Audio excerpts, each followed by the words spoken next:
Preso. Abbiamo preso. Sì. Tirala su Simon, sono un paio di foto, non dovrebbe reggere, si spera.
Devo ringraziare veramente gli Special Olympics.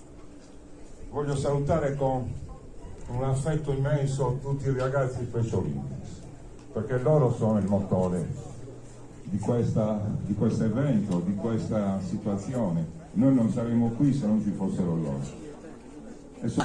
Abbiamo fatto una sosta al bastione proprio per recuperare noi, non loro, però è stata un'esperienza bellissima, quindi ringrazio gli organizzatori che fa questo lavoro con i ragazzi.